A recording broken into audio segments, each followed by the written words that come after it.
It is 5:30. We are in order, running down the agenda. I'm going to take the roll. Let's see. John Kisco, yeah, I'm here. Gary Eucalito. Susan Ferguson. Angela Norige. Ashley Santopietro. Amanda Torres. Aaron Sullivan. Thank you. Jill Cicciarelli. Here. Gavin Craig. Here. Jeff Putnam. Glenn Berger. Mary Gadd. Edward Corey. And board clerk is on this, but that's just for informational purposes, right? Thank you. Okay. We have a couple of meetings following us, so the quicker we get through this, the better. A reminder, please, if you want me to hear you, please use your microphone when you're speaking, because my ears are older than I am, I think, even older than the rest of me, so, or at least not working well. Last time, we said that when we came back, what we would do would be to go over what teachers had decided to put, what flesh teachers had wanted to put on the bones of guidelines and policies, et cetera. And the same thing about more information about what they would expect from this from administrators, and then about what board members want to get out of this, which presumably will be as simple as just making policy. But let's start with teachers. Teachers, who wants to start with teachers? What specifics have you come up with about guidelines, policies, et cetera?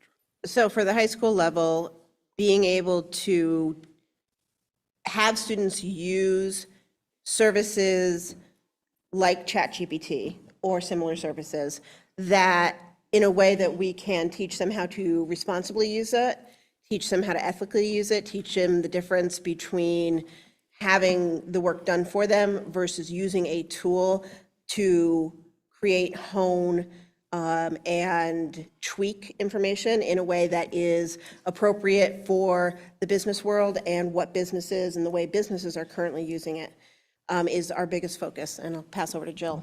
Yeah, similar at the middle school, I think what we really need to focus on is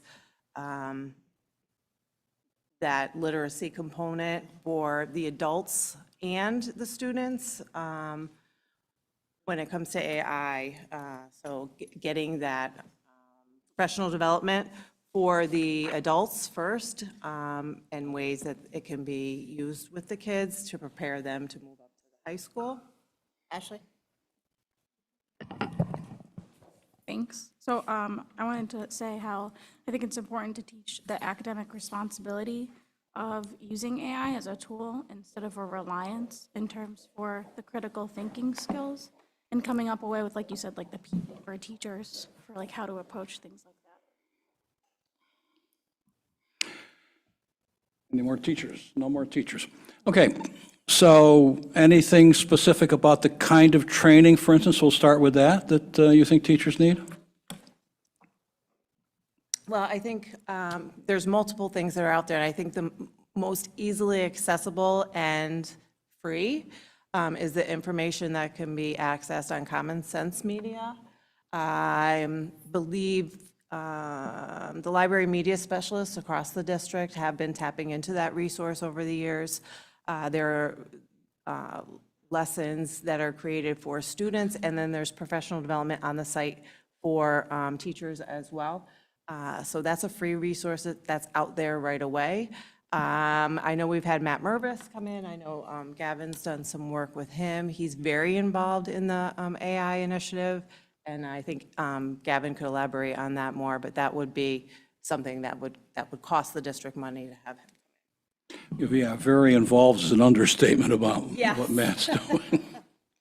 In addition, we've already had some wonderful PD on AI durable assessments, and in combination with our OTL department and the high quality assessments, even that specific AI PD has led to improvements and facilitation of stronger academic discussion around assessments and what assessments should look like in the modern age. So continued PD on how to make assignments AI durable so that students are not, even at home, using services like chat in order to complete their assignments, but then also how to create assignments and lessons that do teach the type of literacy that we are aiming for, and what that looks like at the high school level in the different subject areas. What AI usage and literacy looks like in English will be very different than what it looks like in chemistry, will be different than what it looks like in a coding class, et cetera. So the assumption is that AI is here and will be used more and more as we go along. Okay.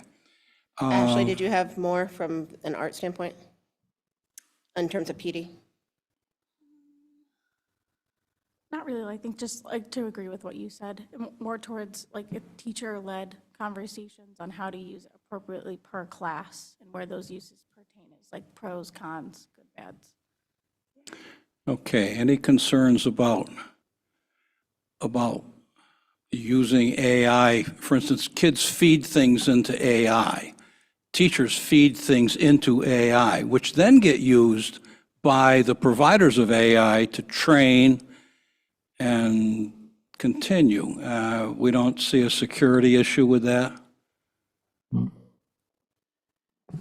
I keep hearing that that's a security problem, and I'm going to ask Jeff in a minute to go further with that, but I'm wondering if that's been a part of anyone's thinking here. Yep, so I know that on the Common Sense Media, for the kids to use anything on there, and I even platforms like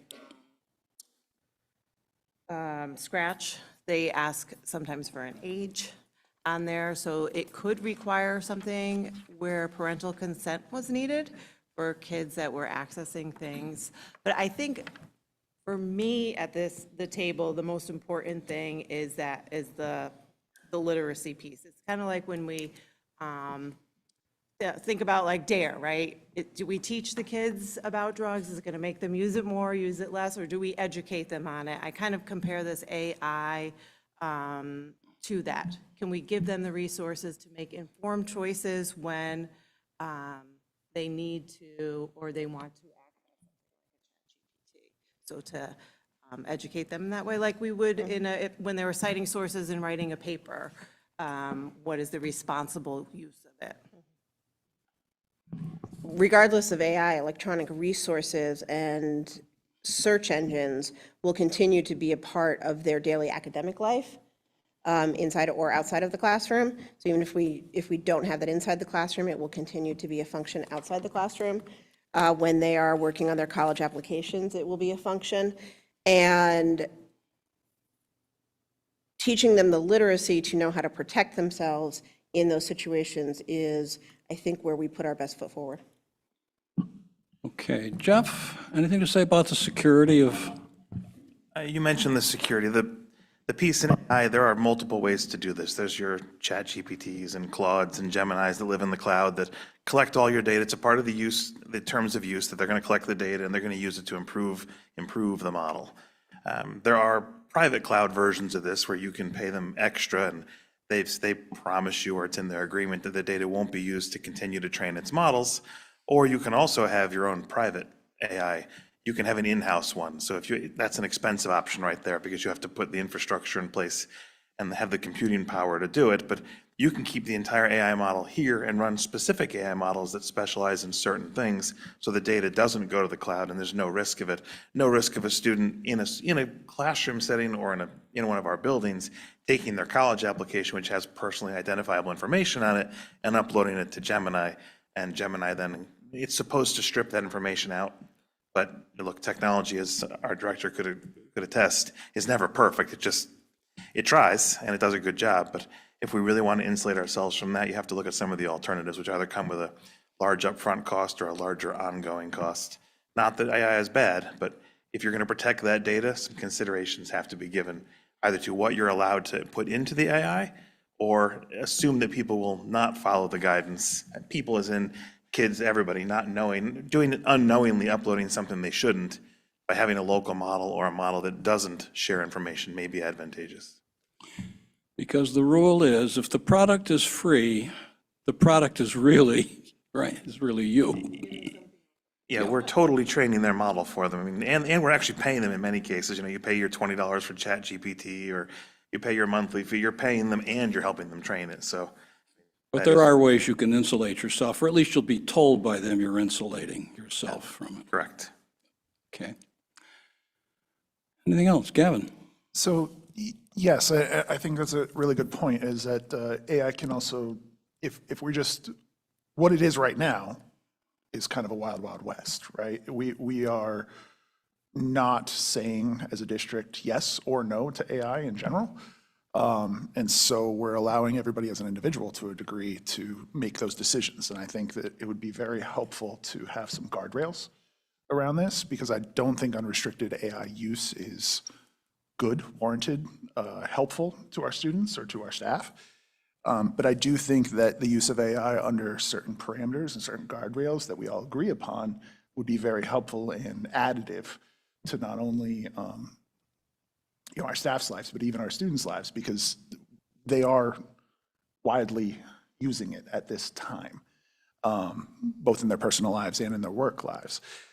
I think one of the things to kind of consider is, having private server or boxed in types of generative AI options. I know EdAdvance has their own in that. Matt Mervis actually does have an option that's available to us and to a degree for it.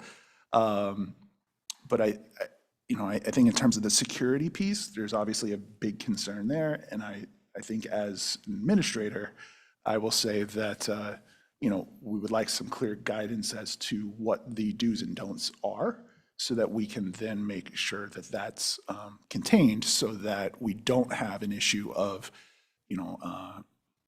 constantly worrying whether or not people are going to feed too much information into a model that doesn't have the privacy and supports that we're used to.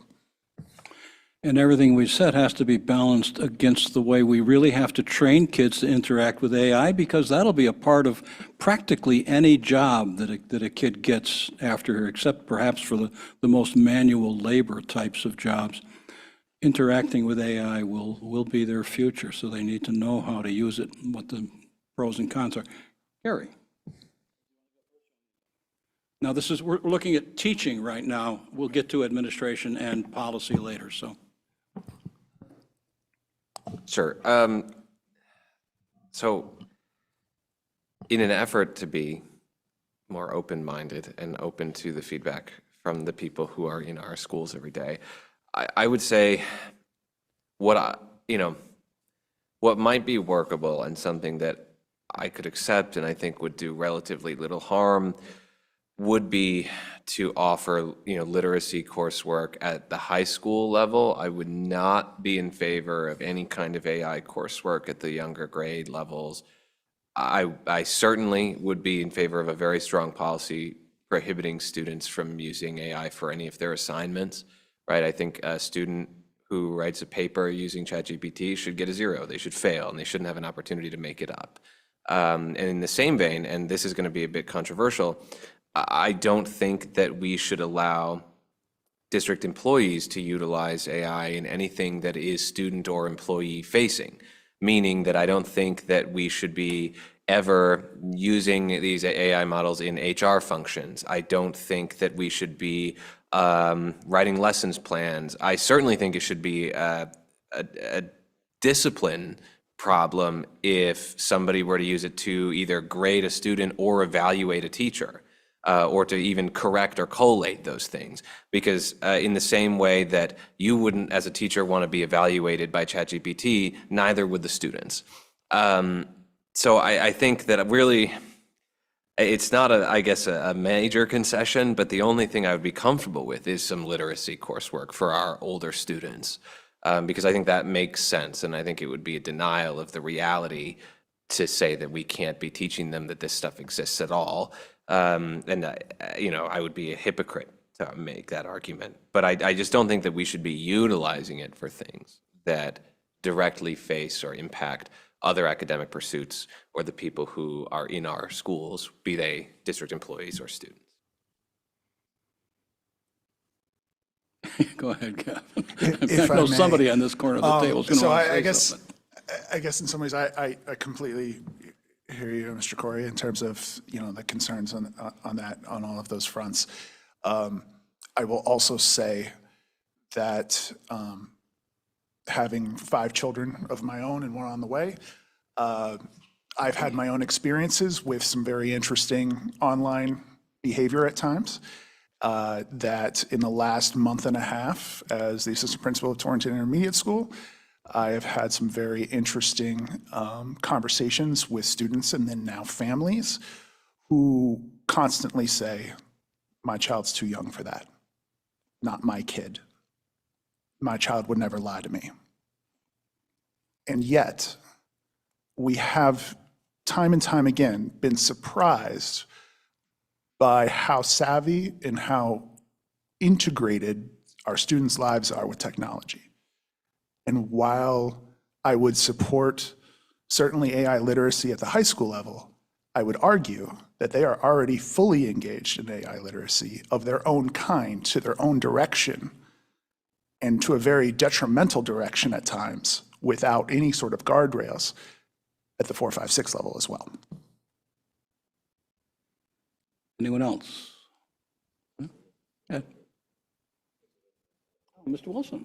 Yeah, thank you. I heard the arguments, pros, for, cons, against, however you want to put it. I think the guardrail approach that Mr. Corey, I kind of sort of was leaning towards, there are specific AI models meant just specifically for school. Everyone talks about ChatGPT like it's the end-all be-all, and Gemini and whatever else, that people use. I think that, for example, and I don't want to promote any one company, but I know the director of technology and I sat through a lengthy presentation from Magic School. And Magic School is not what everyone thinks AI should be or could be. It really focuses you to keep putting the information in. So if you didn't do your homework, to Mr. Corey's point, I can't just say, write me an essay about Mr. Craig. It's going to say, okay, well, tell me about Mr. Craig. Oh, okay. And you got to keep giving all of that information before it would give you any other feedback back to put into any kind of documentation that you would use. So I think that there are platforms specifically made for school. I think, Mr. Craig, you said, and I don't want to misquote you, it is the Wild West, right? There's so many different platforms that our students are trying to use and trying to get away with, if you will.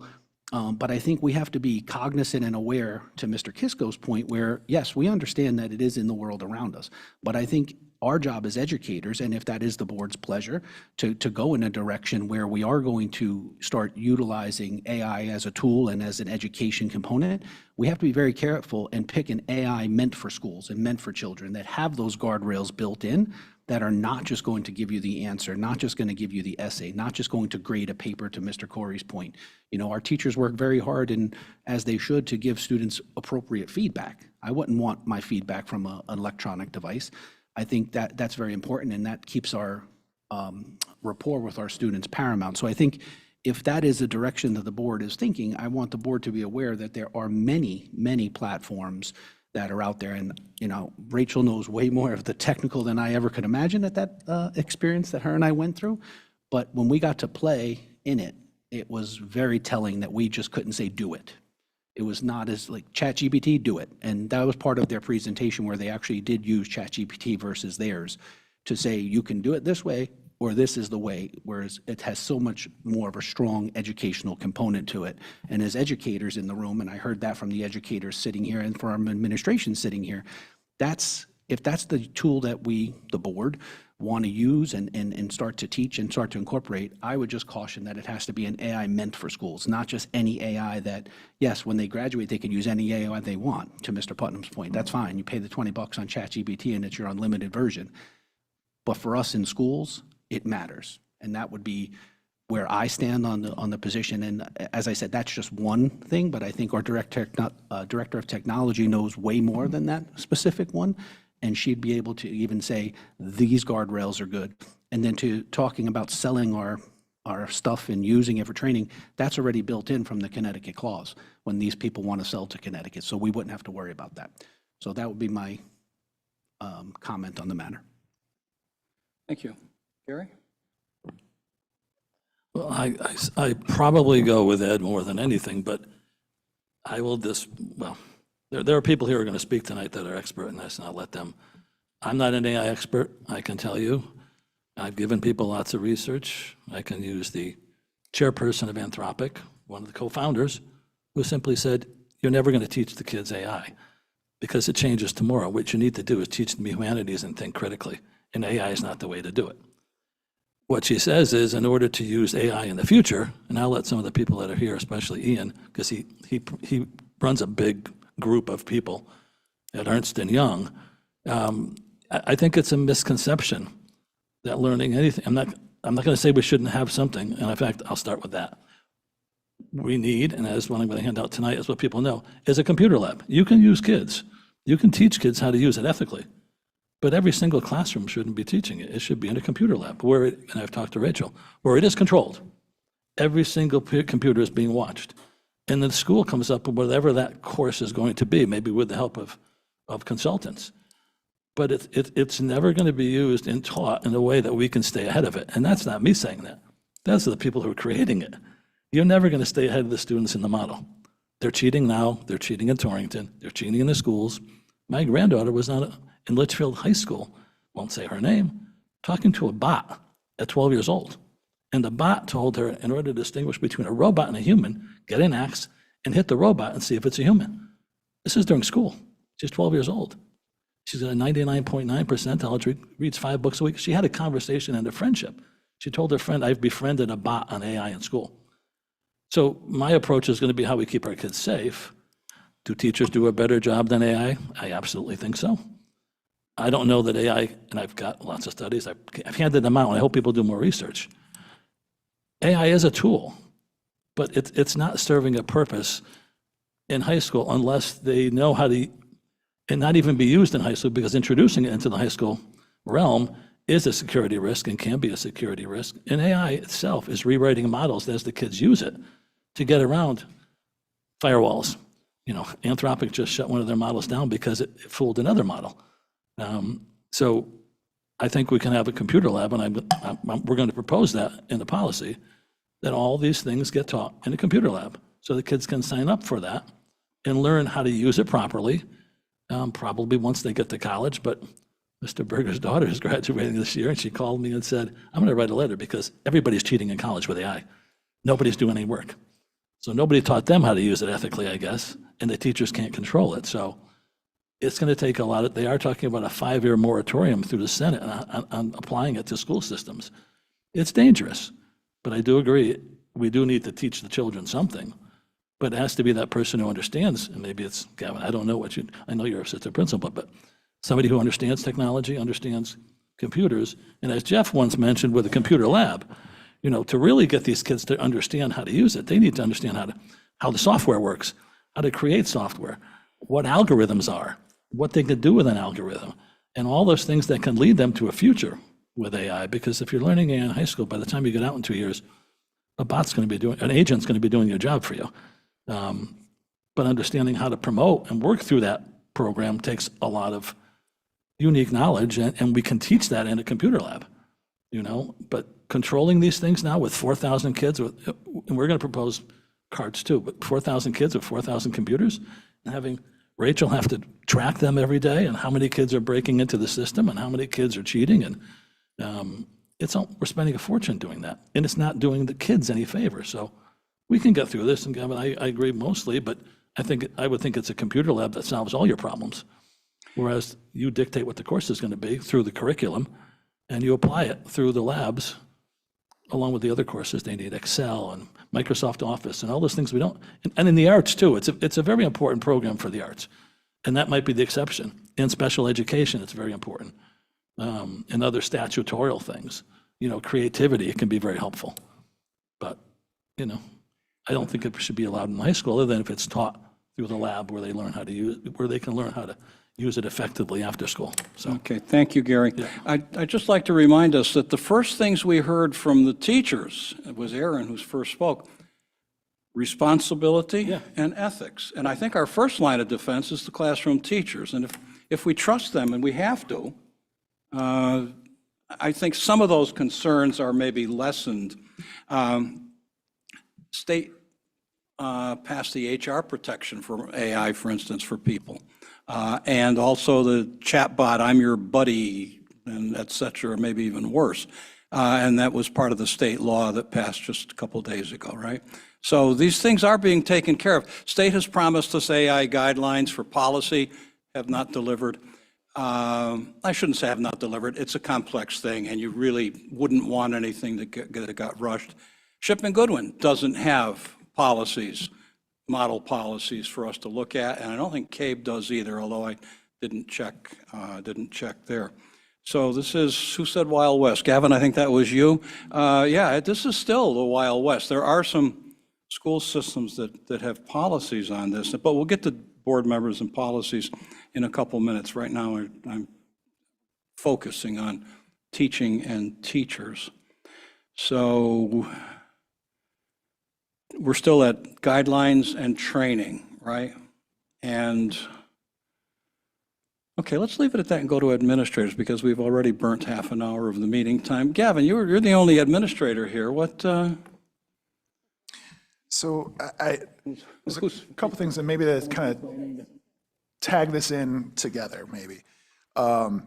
You know, I think one of the things to note or to understand so that everybody has the same kind of level of understanding of how much AI is integrated into our process already, are FIABs, the interim assessments that we use for SBEC, are currently being utilized and graded by AI. The short-term, the short answer responses are an AI-generated rating from that. Now, the ESPA testing itself is not.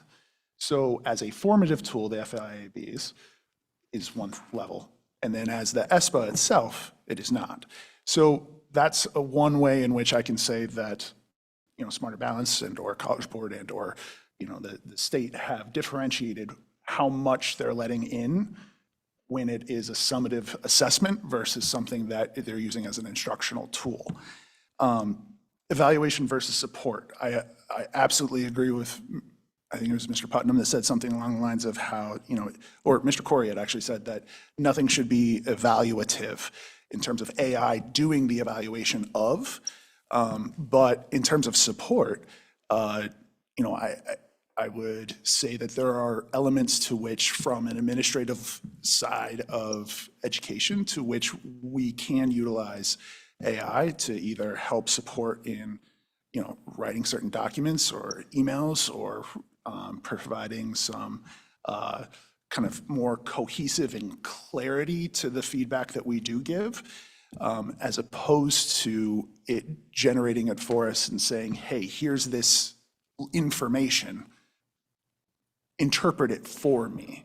I think that there's a big difference in that regard, and I would not want school-driven AI.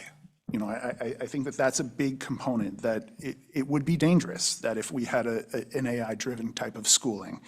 But what I am advocating for is like a teacher-led, standards-based AI literacy, you know, not AI-run type education. So I think that that's, I don't think that we're very far off in a sense in that regard. And it's now, how do we take what students already have access to, what they're learning, how do we make that a little bit smaller, maybe through our own firewall systems and whatnot, that honestly has been improving each year significantly to the point where we are now catching things that are being actively typed by our students to be able to address those things. Those are things that are being caught by our firewall system. Whereas, you know, some of the AI platforms that, like Magic School, that are programmed to not provide answers, but provide a thought partner in the generation of, so that all they're doing is part of the process itself. It's used for feedback, it's used for questioning, used for vocabulary support, but it's not going to be used to actually process the information in the same way. I think if we can get our guardrails to get down to that level, I think we're in a really good shape as a district. I would also say in terms of the policy aspect of things, UNESCO is one of the ones that does have guidance in terms of AI policy, so I checked that out.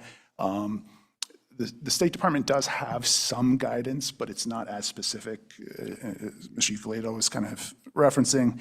But there are a few school districts, and Mr. Mervis actually could provide us with some of those, I think, without cost, to be able to take a look at as well in terms of policies and guidance from a district level as well. Thank you. Going back to something that Gary said about computer labs. Now, this is an administrator question, Gavin, so I guess it's for you.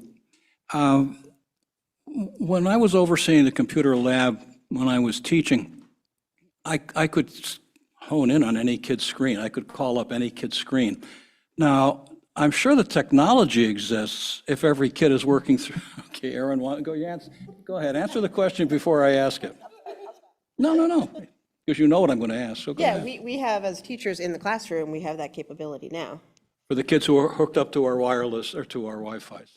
Yeah, yeah. Oh, okay, that's what I was Through going to ask. Lightspeed, and that's what we do in the classes. We monitor what they have open. If they have, for example, a research session in class or a writing session in class, we're monitoring what tabs are open on their computer to make sure that they're not distracted, for example, or that they're not using sites such as chat or other sites that they should not be using while they work on their materials. So you can see their screen or just where they are? I can, both, yeah. Okay, so so there are protections, Gary, and I know that probably isn't enough for you, but I don't think we can assume that the kids will sit there if they're in the research phase of a project, that they're. And to Mr. Euclid's point, the kids are always going to be ahead of us to a degree. We're always going to be a week or two behind. And so I'll give you a great example. We had an issue where we had a few students being able to use kind of like for non-computer techie people, picture-in-picture. So you have your TV and you have a picture with inside the picture. There were a few students that learned how to actually make it into like a picture-in-picture kind of style thing, and then tried to cheat by only showing our firewall part of the process. Now, we have since shut that down. We haven't had any instances of that since that time, but we're constantly having to battle that. So that's a reality of things for us, and that's regardless of whether it's AI or just general technology use. But I do think that our firewall system has gotten increasingly better each year. And that's what I was referencing to when I said as they're typing, it is sending us as administrators the alert that they're either searching up some sort of content that is considered violent or suicidal content or just inappropriate for school, and then we follow up in person as a result. And I think that that's a big benefit to us as administrators to be able to kind of have that in-time discussion with the student, then follow up with the teacher, follow up with the family, so that we can actually address those needs. And what percentage of our teachers are really comfortable using that kind of technology now? I'll defer to the teachers on this one.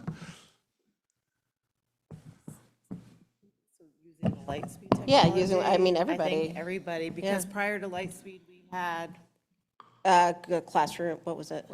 Securely. Thank you, thank you. Securely.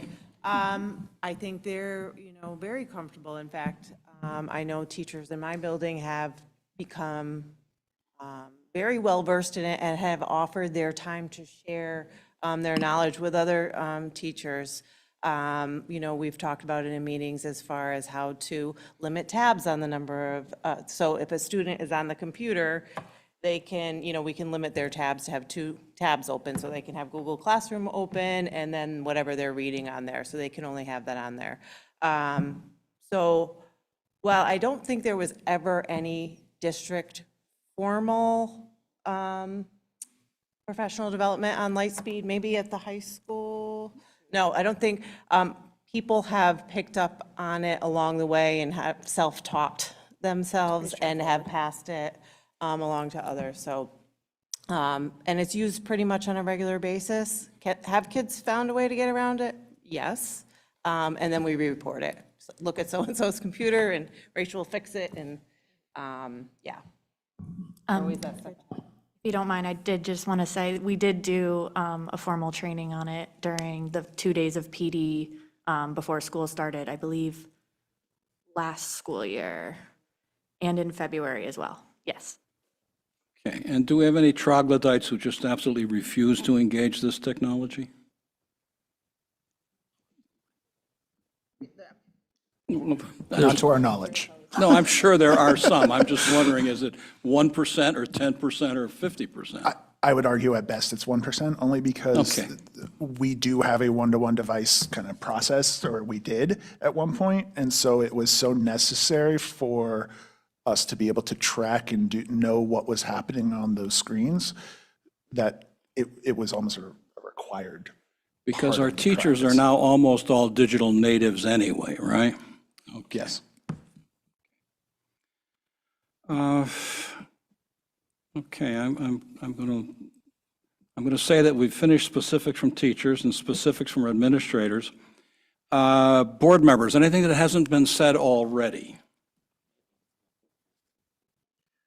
I just think that even in the context of, you use the terms supports, I think that there's a lot there that we should unpack, and frankly, that I would be opposed to. For example, like we discussed, the idea of using LLMs to collate and, edit and what have you, evaluatory information before being transmitted to a teacher, let's say. And I would just say that I think that it makes it a little soulless, but it also is still abrogating our responsibility, both as administrators, and to the teacher being evaluated. When you are just, you write down some numbers on the rubric, right? Because there's always a rubric for a teacher evaluation. You're evaluating them on specific things that they understand and that you understand. And if there isn't, then there's a problem, right? The evaluation should be understood by both parties before it begins. It is also important to transmit the feedback in a way that is deliberate, intentional on the part of the evaluating administrator. And I think anytime that we put information into a language model and have it spit out a reductive paragraph, we're doing ourselves a disservice, and we're cheating the people who are supposed to be reading that information and digesting it, especially as it relates to their employment. I would be deeply insulted at a minimum if my employer sent me what was obviously an AI-edited message related to my performance at work or my evaluation or what have you. I think that anytime we are talking about using this, what we're really talking about is disconnecting the people in our schools from the roles they are meant to play, be it teaching or supports or administering or learning. We are putting up a technological middleman in between all of the people in this ecosystem who are really, as we discussed, supposed to have rapport with one another, supposed to spend lots of time communicating with each other in ways that are sometimes subjective and maybe poorly understood, right? And part of the process for our kids and for us is to break down the barriers to communication, not have them reduced to slop. I'm just going to stop there, but I just think it's important that we know what we're really talking about doing when we say things like supports. Glenn, you've been quiet. Anything you want to say? You don't have to. Thank you. Yes, I'll elaborate, I guess, a little bit on it. I'm against it in general. I don't think it has a place in the younger schools, the younger grades.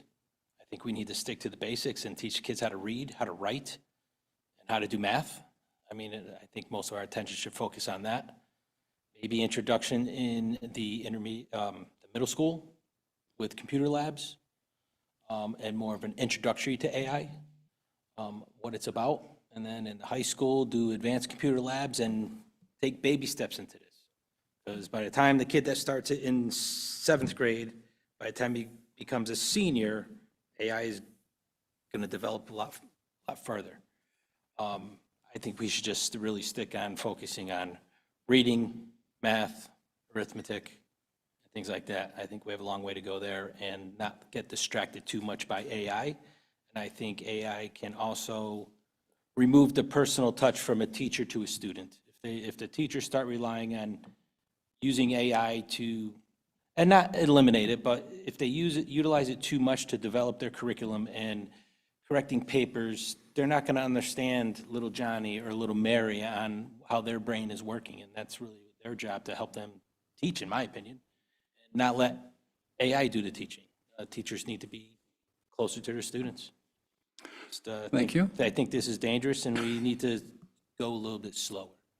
Gavin wants to say something, then I'm going to ask OTL, so be aware, OTL, you're next.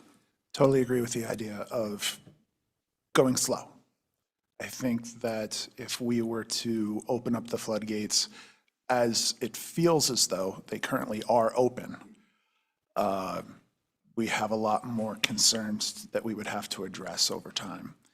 I think one of the things to consider is when it is appropriate. I agree with you that the basics of academics are what we should maintain as our top priority as a district.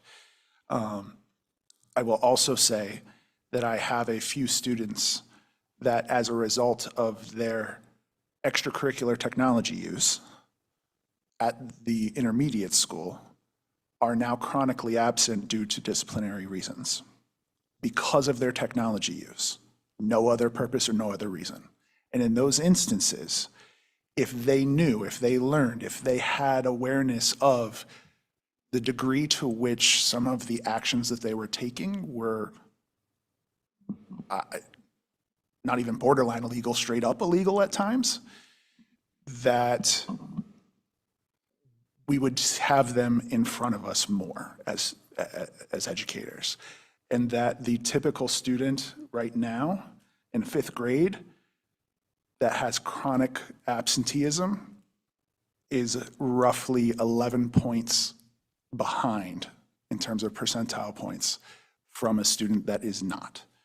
And so I look at those individual instances of students that, through no fault of their own, may or may not have the oversight like I happen to have growing up, of the managing and the conversations at the dinner table and whatnot. And we do, it is a reality for us that we do have to continue to battle against. And so while I don't see merit in replacing reading or math or writing with AI literacy, I don't know that excusing earlier grades even from some sort of level of information and some sort of level of teaching around how the ethics around some of this work, I think we'd be remiss, and I think we'd be losing some students along the way if we made an arbitrary cutoff of either high school or middle school or seniors to having knowledge and or awareness or a plan for how to address with students. Thank you. OTL, your turn. Okay. I think thinking about this in terms of student safety is critical, in terms of how we educate our kids. I keep coming back to the portrait of the graduate in 3 specific areas: effective communicator, right? Complex thinker, and creative problem solver. That's the area we need to lean into in terms of curriculum and instruction, what we've been working on in terms of how we create lessons and experiences for kids to think in a complex way so that they can address any problem that's thrown at them, not turn to an AI model for a quick answer. I agree with you 1,000% there. Anything that short circuits thinking is really problematic in terms of the skills we want to develop in our students for a lifetime, not for an assignment, but for a lifetime. I do also, and it does worry me, I think the text by John Hattie about the anxious generation is an important read regarding all of this. Our students need to have experiences communicating and thinking together and collaborating together, but they also do need to be aware of the safety concerns and what can occur online and what these models actually mean and do. So it's a both-and proposition, but I think if we are thinking about it in terms of bigger buckets, student safety, and then how we are fulfilling the expectations of our portrait of the graduate that is a K-12 vision, then I think that might be some guideposts, to use the language we've already been using, that can help us navigate what is a pretty tricky and very complex situation in which we find ourselves. And our kids, unfortunately, can access this material outside of our watchful eye. So how do we help them learn how to be thinkers so that they don't need to turn to a quick answer, but also how not to be seduced by something like these models in moments of trouble, moments of feeling isolated, moments of feeling concerned and not having somebody to talk to, right? All of the relationship building that we do, that is so essential so that kids know they have someone to turn to, but also someone to process deep thoughts with. So that's where I am and where I think we're really leaning in our Office of Teaching and Learning and the work that we, as I'm taking my notes about the work we need to do going forward. Thank you. Sue, you say anything?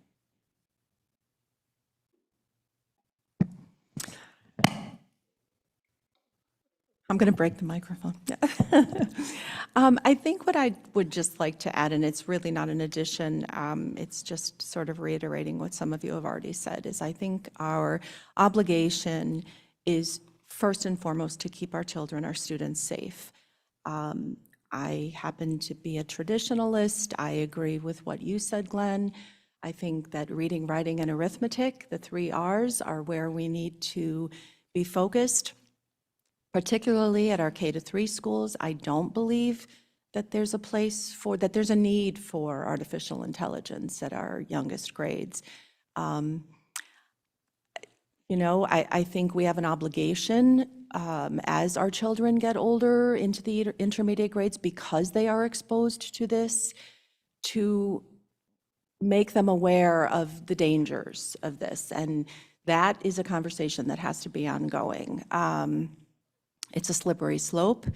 As a district, I think this board has made great strides in moving back to what is really essential and what are the basics. Why are we here? It's about reading and writing and arithmetic, right? And there are obviously extensions of that, but it boils down to teaching children how to survive in this ever-changing world. I am totally in agreement with what Michael said about, if the board does choose to stick with this, we will have to adopt some sort of product that is designed for schools so that, we can really focus on how to keep our kids safe. And I think that's pretty much where everybody is at, right? That's what everybody is saying. Okay. Gary? Yeah, again, I ask everybody, what is the educational benefit and what benefits the child by using an AI?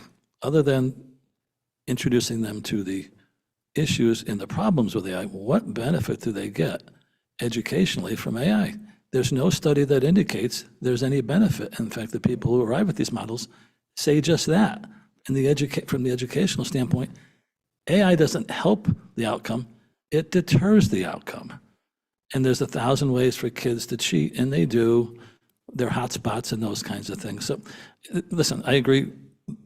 We need to teach them at some point in time, but the experts say over and over again, and I gave stacks of it, and I think some people will talk about it today. Children are not cut out under the age of 18 to access AI and use it responsibly. So try to teach them what the responsibilities are. But somebody said it's like giving them a gun with the bullets under 18 and saying, don't pull the trigger. Kids don't behave that way. Some do, but by and large, it's like Cliff Notes. If you have them, you're going to use them. and I did all the time. But, we have to be understanding of what we're doing to the children by putting this in front of them and stepping back, and I use labs, and trying to find a way to educate them as they get older on how to be safe. Thank you. Okay. Please, quick, please. I'm going to go fast, John. Just two things, and everybody's mentioned this very much so. That relationship between the child and a member in the building or in the district is very important. So I think to summarize what most people have said, I think everybody agrees, or mostly agrees, that the younger kids shouldn't reading, math. It's important to learn those core skills. I do think it's important that since they have access to this information and these tools outside of the classroom, that we at least touch on some of the safety dangers and appropriate uses. I never want to sit in a board meeting and hear that, a child's confidant in the school system is a computer. It really should always be a staff member. Secondly, by show of hands, who remembers when the Texas Instruments graphing calculator was introduced into the Torrington Public Schools? Anybody? We're dating ourselves slightly here, but the concern here was that it was going to ruin people's ability to do math. And there was a lot of guardrails, and the purpose of this committee tonight on a much grander scale is to understand how do we encourage or allow the use of this technology without ruining the educational process. When we were back in school, we were only allowed to use that TI-83 graphing calculator after you demonstrated you knew how to use and do the principles of that math. So you moved on past a module and you knew how to do it, you could use it to take, we'll say, the shortcut, save some time into the next one, but you had to prove that you knew how to do it. It's like the heavy lift, right? You have to learn how to lift and do something before you can hand it off to somebody else. So I think there are some plausible uses for this in the upper grades. I do 100% agree with the group that I don't want students to think that the computer is their best friend, and I certainly don't want to see it replace the basic core skills in the younger grades. I don't know if plausible is the word. I think crucial might be the word for teaching. But, okay, so where we're going from here, and we have to decide when we're going to meet next and how many times we will have to meet before we can make a final decision or report. Teachers, I think what you need to do is you've heard what the critics are saying, and I hate to say it, but it sounds like you're going to have to justify, I know that sounds silly, but that you're going to have to justify the use of AI and get it down to what are the legitimate uses.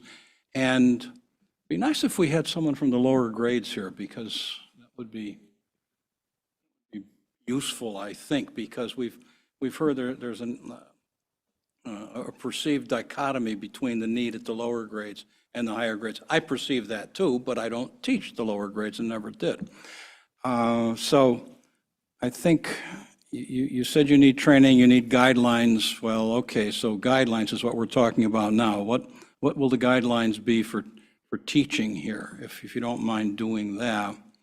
And I think, admins, I don't think you're in quite the same position, because the uses you've expressed are sort of reasonable. No one's going to argue with that. So unless you'll have a chance. Yes.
People don't think it's a problem. Talk to our a tech person and the parents out here because they don't want it. Gavin, you recognize that. You said it's going to get worse. You're going to get more teachers. I mean, more parents, more kids. Just saying, opt me out. And one thing that you have to remember, if they choose to opt out, which they can, you got to teach both ways in the classroom. So they can opt out if they want to. So when do we meet again? Do we want to take the summer to think about this and meet again in September? Or do we want, at the end of the year, to schedule another meeting? Did I imply my choice? I don't know. I think you did, yeah. It's up to you, Chairman. Well, I'm game to really, it's up close. to them. I want to hear what the committee says, because if the committee wants to meet again before the end of this year, so that we go into the summer with a clearer idea of what we want to finally do, then we'll do that. If not, then we'll meet again and see you in September. We'll meet again after the school year Well, begins. John, if we're going to be working on a policy, should we wait to see what the policy ends up with, or, because if the policy is I would set. hope that policy will follow these discussions rather than precede them, which maybe would be, I think it almost has to be that way. We have to know what our educators want, and then we can ignore it if we want, but No, at I least meant- we will know what they. Not on AI. Well, no, I meant on believe me, I've screens. worked with boards of ed for a long time as a teacher. Right, yeah, screens are sort of a separate discussion, although somewhat ancillary. But the object here is to receive a recommendation from this committee and use it to inform the board's ultimate decision. Right. Sounds like it means not waiting until September to do a next step. Not waiting till September. So we'll want to schedule another meeting for later this year, sometime before the third week in June.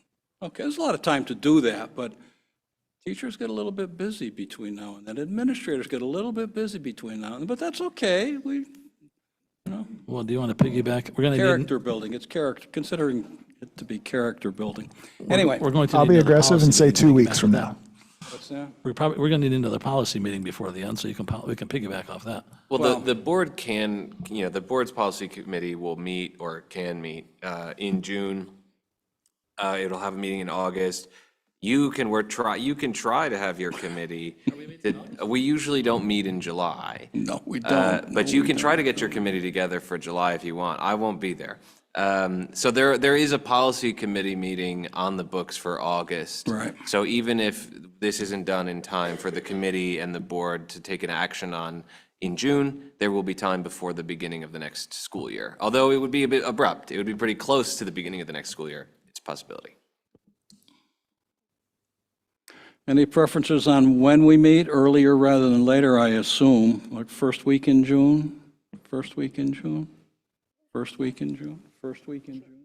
Once, going twice. Okay, I'll try to get something set up. I will coordinate with Mrs. Ferguson to see if we get something set up for the first week in June, and then we can address what the teachers, you're going to throw your bodies in the road over these needs, these uses for AI, right? That's what I think policy is going to need to hear. Okay? If I may, I don't know if anybody's interested, but I can try to have some of those school-based AI companies do a presentation on what they offer and, their security protocols and things of that sort. If anybody's interested, Yes, and then they please. can make a informed decision. What do those things cost? Well, they don't give you pricing online for enterprise, course not. but I can certainly look into that. And if I ask Mr. Wilson if it's in the budget, I know what that answer will be, so I'm not even going to ask. But no, presentations sound good. We want to hear that. We want to hear what these people would say about Yeah, keeping I'll see AI if I can usable. get, who I can get to come in that Okay, timeline. deal with Mrs. Ferguson, and then we'll try to figure out when we can schedule something. Okay, thank you. Anyone else?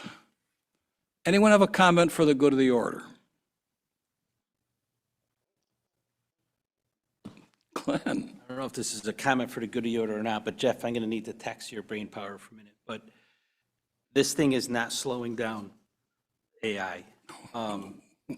In the business that Jeff and I are in, we've seen a significant disruption in supply chain with servers specifically. Is it OpenAI guy Altman? Is that what that is? he's made a commitment to purchase somewhere between 30 and 40% of the memory production globally over the next 4 years. So you may have seen it, okay? Your server prices, your computer prices, maybe your Cisco switches are going bonkers. This thing is not going to slow down. I don't know what the AI world is doing, but they are gobbling up all the memory for computing power globally. Yeah. This is just one guy.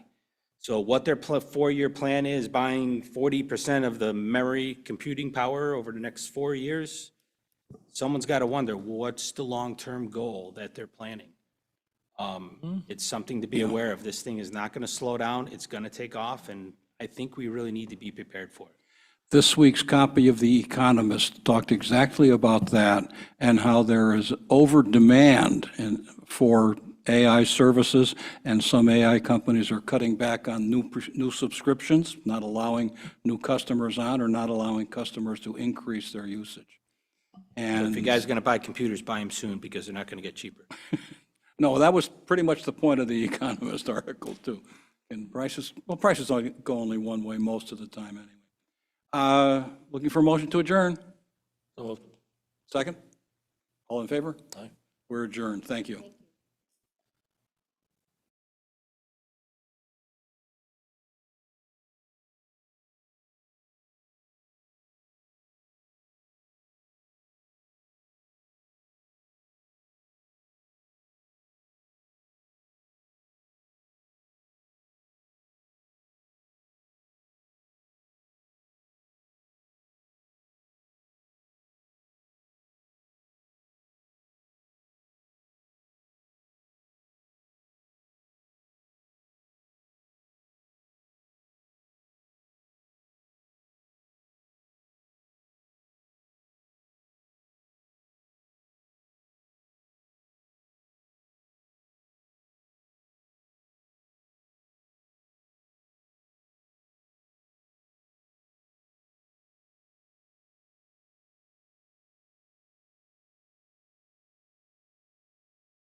Meeting of the Board of Education at, what time is it? 6:36.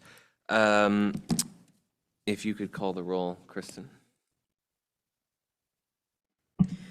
Mr. Berger, Here. Ms. Conway here, Mr. Corey, Here. Mr. Cronin, Mr. Yuclito, Mr. Kisco, Mr. Knight, Mr. Kalesha, Here. Mr. Putnam, Here. Ms. Saleo, Here. Mayor Spino or Representative, Dr. Baker, Ms. Ferguson, Ms. Labby, Mr. Pergola. Okay.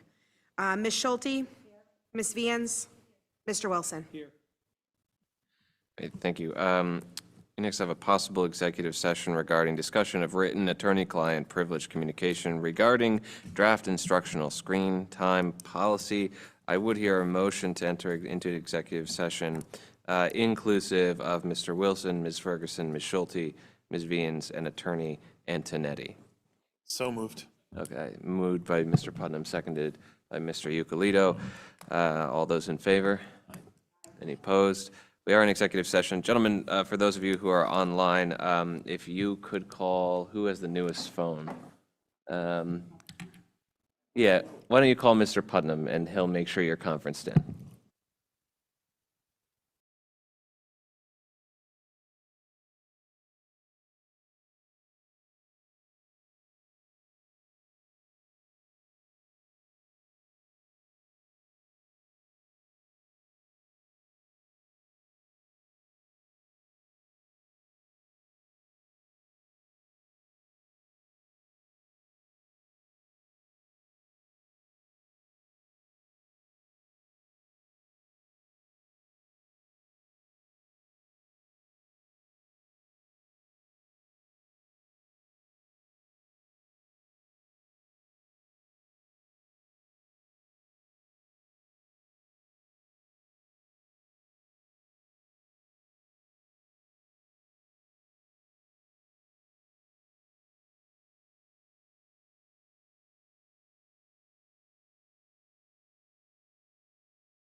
we are back in open session at, I don't even want to know what time, 7:24. And that was just an executive session. There's no vote to be had. So we will now do discussion on reviewing, it should be discussion and review of the landscaping contractor bids. Do you guys have those to distribute? I don't have a packet. I only have an agenda. Thank you. Okay, so why don't either you or Mr. Pergola, whoever wants to, take it away for a preliminary review?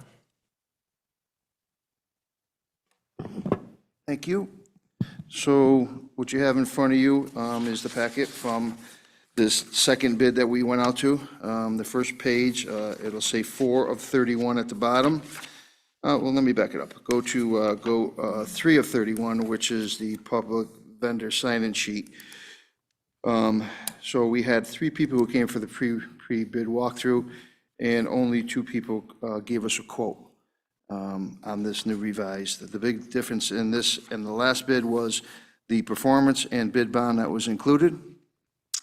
And there was 2 addendums I put in there also that came up during this process. This was a fast-track process. I think we started it on, I don't know, Monday. We had our bids by, no, probably Thursday. I had them in by the following Thursday. If you go to 4 of 31 is the checklist that we put together here on, on the results.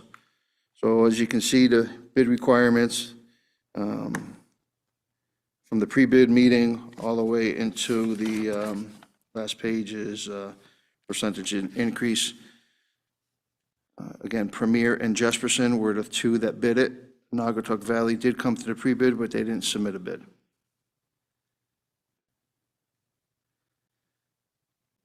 So the checklist is as it is. As you can see, if you go to page 531, the bidder acknowledged and initialed all issued addendas 1 and 2.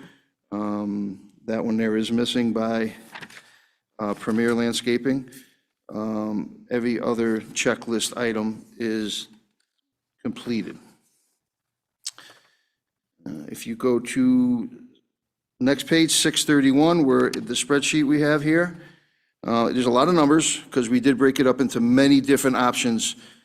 Again, hoping to possibly break this up, but only two bids on it. So what we're looking at is, again, there's a lot of numbers. If you absorbed it, if you have any questions on those, I did have a typo. That's why I sent out an additional, this new revised one. I did have a typo on it, which didn't change the numbers that were most important, which is at the final page, on page 731, you can see the last block of the total cost from each of the vendors. Jesperson did utilize the discount on the bulk sum, so that is his number right there.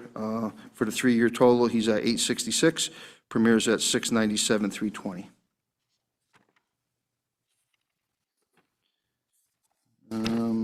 So, any questions? If you keep going, you continue, you will see the performance bond is in there, along with the non-collusion affidavit and all the supporting documents behind it. Great. So would there be any reason why the board would not accept the low bidder on this, in your opinion? In my opinion, again, there is that one missing element, if they want to take that into consideration. Other than that, I don't have any other reason. Can I just get a clarification on the checklist? It's saying that the initials are missing, but page 25 of 31, I see addendum 1, addendum 2, dated and initialed. Yeah, the one that is on top where it says request for bids. So the request for bid should have been dated and initialed. And then addendum 1 should have been dated initialed, which it was, and addendum 2 should have been dated and initialed. So which page should have been and is not? Pardon? Which page should have been initialed and is not? Just the date and initial that the acknowledged to receive all the bidding documents. So that's what it is. Oh, I see what you're saying. So if you look at page 25, and under number 10, you have requests for bids, date initials, then you have addendum 1 and 2, Exactly. date and initials. Yep. So there, okay, so there's just the minor issue there where they are effectively not initialing that they received the bid documents and addenda, but of course, they did receive the bid documents because they signed them, and they did assign a date and initial for the addenda, which is perhaps the most relevant portion of that. Is that a fair assessment? Yep. Okay. Anyone have anything they want to bring? I guess, Oh, wait, yeah, I Glenn guess if still we has the do floor. have, I guess I kind of see that, but it's a little confusing, but they did sign a sign-in sheet that they received a bid, and they did attend a mandatory bid walk, correct? Correct. So there is no legal reason why we couldn't give it to Premier, or is there? You're just bringing up the inconsistency, but is it a legal issue?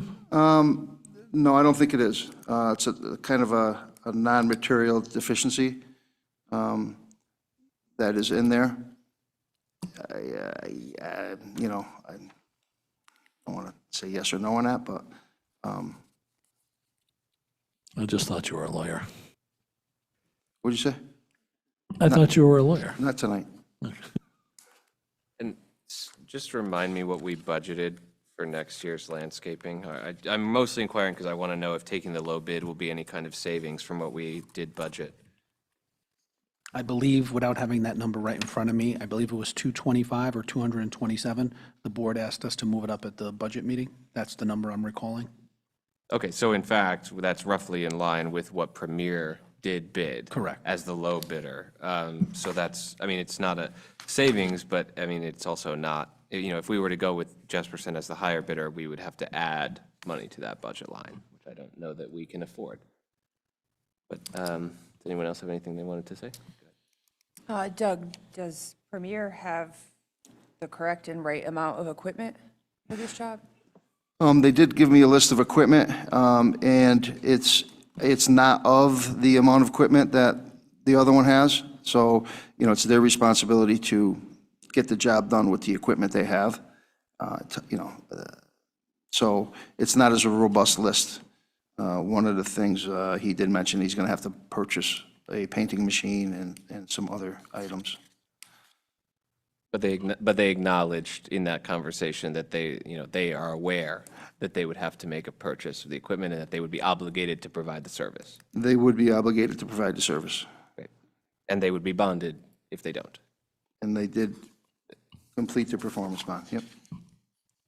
So should that be a concern to us with the second time paperwork incomplete and the possible not enough equipment with Premier? Listen, it could be. You know, I can't give an answer on that, but, you know, something to be said for the complete paperwork, obviously, and, you know, so, you know, I mean, I understand that Premier came in lower, but we have a good history with, from what I understand, Jesperson's, and like I said last time, didn't they come to our rescue with, and the other company bailed, and he Yes. came through on the bond, which we asked him to do, so.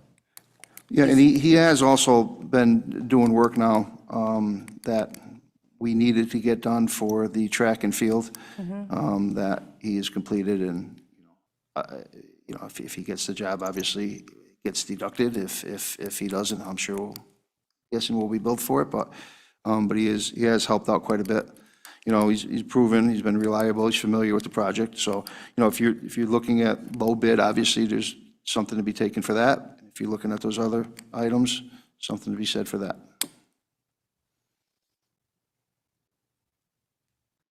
No, thank you. I mean, I don't think anybody would argue that, Jesperson's landscaping is unqualified. I mean, I just, personally, I think that there's, you're looking at $170,000 over the course of a contract that, we have to consider, right? I don't think either of these bidders are unqualified, and I have nothing disparaging to say about either of them. It's just the nature of government contracting that sometimes, even if you would do a good job, you just bid the job higher than somebody else, and, that's the name of the game. At least that's my take. Anyone else wanted to dive in? If no one else wants to dive in, the agenda doesn't call for a specific motion. It does say possible action on the contractor bids. So if somebody wants to make a motion to accept a bid and contractor, now would be the time. I just have one question. I mean, they have some good references, Premier, I'm going by. Have you spoken to street department and engineering? And Heritage Village is a huge complex. It's monstrous. Yes, I have spoken to both of those, and they gave high recommendations. I do want to add that, and just so you know, because this is, we broke this up quite a bit, and the turf maintenance is not included in this. When you look at those numbers at the bottom, that it's not included in this. So the turf maintenance cost, after diving into this and per your request, I did take a look at keeping that in-house. And I'm not there yet, but I did talk to our lawyer today, and it's okay that we're not there yet because the way we segmented this proposal in the contract, I plan on bringing to you guys some evidence or some material at the next facility meeting on the turf. So I just want to let you know, this is just it's everything but the turf maintenance, which is that bars system that we talked about, without getting into all the details of that. Thank you. Anybody else? Gary, were you still going? I just make a motion that we go a little bidder. Okay. Is there a second? This would be for Premier. Okay, seconded by Mr. Putnam. Any discussion further on this? So clarification, what do you mean it doesn't include the turf? Where? I'm So seeing the if you guy look at- if submitted you a look- number through line item number 9. So take a look at the spreadsheet would be the best thing to take a look at, Which I I'm guess, on looking at. 7 from 11. Just stop. So 3-year total of 697,320 does not include 9, which, if you take a look at it, for Jesperson is 123,000, and for Premier is 106,000. That is not included in this. When I say that, Mr. Berger, I mean it was included in the bid, but not included in the totals to approve this tonight. Which one is it? And that's because, to my understanding, you have an alternative option. This that number you is intend 1 to- through 9. I do. Yeah, so Glenn, what he's saying is if the numbers that are included that were Okay. actually, yeah, So okay. it's, the total on the bottom is not the total, 1 through 9. It's right above it, combined grand total items 1 through 9. That's what the total is. So Jasperson's number doesn't include the turf either. None of them do. Both of them don't. Okay, so the very last box is cutting the grass only, and whatever other things are in that scope of work. Okay. Are you asking us to only award 1 through 8? Yes, Yeah. yes, Because you intend to present an alternative option for the turf. yes. Yes. 9, and I know it's confusing, and it was, yes, 9, I will be giving you alternative option for number 9. Right here. This would be his combined 1 through. Yeah, okay, so just to be clear, what we're talking about, because there is a motion on the table to accept the bid from Premier, the motion would be to accept the bid for items 1 through 8 from Premier in the 3-year contract amount of $697,320 with the pricing as outlined in the bid. And the competing bid of $866,000 from Jesperson is also only items 1 through 8, which is everything except the turf field, which came in, for everyone's awareness, at $866,000 for a 3-year contract. So there is a motion on the table. Is there further discussion on this question? Hearing none, I will call the vote. All those in favor, please say aye. Aye. Any opposed? So Ms. Soleo is opposed. And that carries, so you guys are good to go. And that is the last item on our agenda, so I will hear a motion to adjourn. Is there a second? Seconded by Mr. Putnam. All those in favor? Any opposed? We are adjourned at 7:39. Thank you.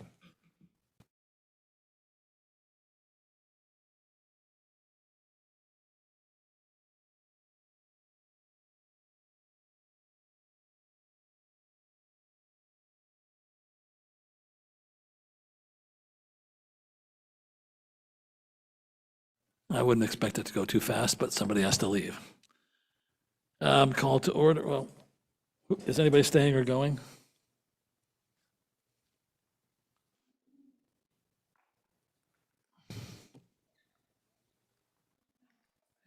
With all due respect, Gary, I think I'm out of here. All right, so from the board, we have Mr. Putnam, Mr. Kisco, Ms. Conway, and Mr. Ucalito. Mr. Lafreniere is here. Now, both on policy? Okay. I know, I'm getting confused.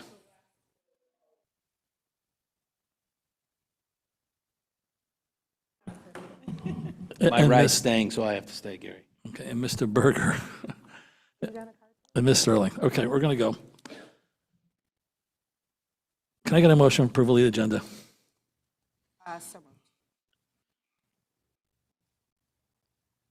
You're the only one, John, that can answer.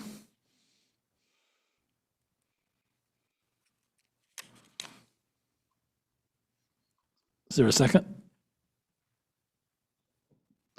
All those in favor? Can I have a motion for approval of minutes? All those in favor? Public participation. Members of the public and staff may bring to the committee's attention ideas or matters of concern related to all the duties and responsibilities of this committee. This committee will not allow comments regarding specific staff members or personal grievances. The time for individual remarks will be apportioned according to the number of speakers and will be limited to 5 minutes per speaker unless extended by the chair. So do we have anybody who wants to speak? One at a time.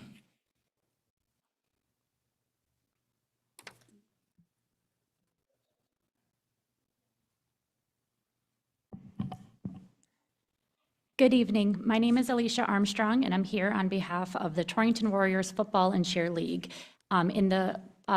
As well, we have representatives from Torrington Youth Soccer, as well as Little League. I'm here regarding our concerns to the proposed changes for Policy 1011, Facility Use Fees. I want to start by saying that we understand the district is facing real financial pressures, particularly related to facilities and custodial costs. We are not here to ignore the reality. We are here because we believe the solution being proposed creates a much larger problem for our community. The Warriors are more than a youth sports program. We are part of the foundation of this community. Youth sports are the pipeline to high school athletics. They are where skills are developed, relationships begin, and pride in our schools and city is built. As Torrington invests in new facilities and a renewed vision for the future, programs like ours should be seen as district-partnered organizations, not classified in the same status as outside users under activities of nonprofit organizations. Our cheer program has represented Torrington on a national level, competing in Florida. This upcoming September, we are co-hosting with the THS Raiders cheer team for an AYC competition that will bring teams, families, and visitors into Torrington, directly supporting our local businesses as well as profit sharing with THS. Throughout our fall season, visiting teams travel here regularly, contributing to the local economy. Our organization also provides our athletes, majority of which are Torrington Public School students, ways of free and reduced registration, free sports gear, and so often providing snacks, drinks, and meals to players who don't have consistent access to healthy meals. These are just a few examples of how we provide financial and in-kind supports to TPS students. Beyond economics, there's a critical issue of health and wellness. We're living in a time where young people have fewer opportunities for physical activity. School day recess is limited, physical education time is insufficient, and obesity is a public health emergency.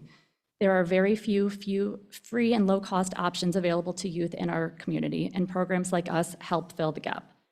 And we do this as a volunteer-driven organization, nearly 50 members of this community donating our time. We maintain our own fields without town assistance. We fund our own equipment, insurance, and safety training, and the only thing we ask for is access to a safe indoor space for our cheerleaders because practicing stunts requires a protective surface that fields cannot provide. To give context to our financial reality, our registration fees go directly back into the program: helmets, uniforms, mats, insurance, and safety certifications. This year alone, we are facing a $20,000 cost to replace helmets to remain in compliance with safety standards. We had also planned to replace our cheer mats, but due to the uncertainty around facility fees, that investment is now on hold. Under the proposed change, the fee would be charging us $46 per weeknight hour with a 3-hour minimum, even without us always needing 3 hours per night. Based on our schedule, we are looking at about $7,400 for the fall cheer season alone, not including the possibility of postseason like last year. Our spring season would add another $7,000, bringing our total annual facility fees paid to Torrington Public Schools $15,000. As a nonprofit youth organization, our mission is to provide accessible athletic opportunities to all children in our community.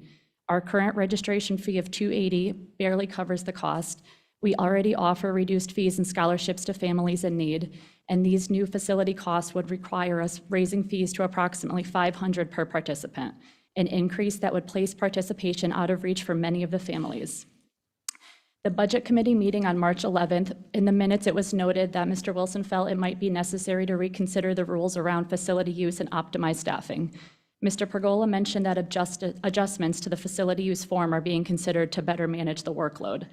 How about instead of proposing a facility use fee that most certainly would result in youth sports not being able to access TPS facilities, we truly explore how to reconsider the rules around facility use, such as, do we really need to pay a custodian overtime just because a sports group is in their building, even when they're already scheduled for a shift during that time frame? And if this is deemed necessary due to current contracts, is there a way to share that cost equally? If this proposed change is implemented, the Warriors would not be able to absorb these costs and would risk being unable to offer cheer, and where does that leave our students? We have some important questions we hope the policy committee will consider before making a decision. Is there clear data showing how much of the facility's budget deficit is specifically attributed to youth sports usage and custodial overtime? Have all others of the facility's budget been explored for reductions before placing this burden on youth sports? If youth sports are being identified as a primary contributor, why are some organizations designated as district partners while others who serve the same students are not? And lastly, we have used the Torrington Public Schools gym consistently for many years with no increase in our usage. So why this year are youth sports responsible for rectifying the budget issue and not looking at other factors that have changed? If TPS truly values the well-being of our youth and community, the responsibility should be shared in the way that it reflects, not fall disproportionately on a few organizations simply because we don't have the resources to provide the financial or in-kind contributions at as high of a level as the organizations being written into the policy as district-partnered organizations. At the end of the day, yes, there is a cost to everything, but there is a far greater cost when kids lose access to programs that keep them active, connected, and supported. We urge the board to reconsider how youth organizations like ours are classified and to work collaboratively towards a solution that protects both the district's financial stability as well as opportunities for the children of Torrington. Thank you for your time and consideration. Thank you, Alicia. Carly, next. Good evening. Can you hear me? My name is Carly Goodwin, and I'm a parent and nurse in this community. Going off of last month's meeting, you stated that parents do have the right to opt out of digital learning. However, this option was never offered, so parents need to be aware of this in the beginning of every school year moving forward. You also stated that if a parent decides to opt out, they will need to opt out of state testing as well. But according to the state policy, any child with a 504 or IEP is provided a paper-based option if requested. For those that do qualify, appropriate paperwork must be sent in from the school to the state by February. But again, this option for special ed students has never been presented. Now, this got me thinking, if a paper-based option does exist, then every child and parent should be given that right. And I've already met with senators to change this policy, allowing any student an equal opportunity to digital-free state testing. When the next session begins, they will start making appropriate steps to change this at the state level. So my next question would be, What's the plan if every parent opts out? Mr. Euclid took the time to print out just a few of the studies showing the side effects of these devices. I do hope you took the time to read them thoroughly and were able to see that these heavily outweigh any benefits for these kids' overall development. And I'm pretty sure I overheard at the last month's meeting the future discussion about lowering the passing grade so many of our students can graduate. Well, I vote a hard no on that because I'll be very honest with you right now. I graduated from this school, but not easily. I had to go to summer school to earn my diploma because I failed history. But that moment taught me one of the most important lessons in my life and instilled in me a work ethic that I'm not sure anything else would have at the time. I learned very quickly that nothing in life is handed to me, and everything I have today I've worked extremely hard for.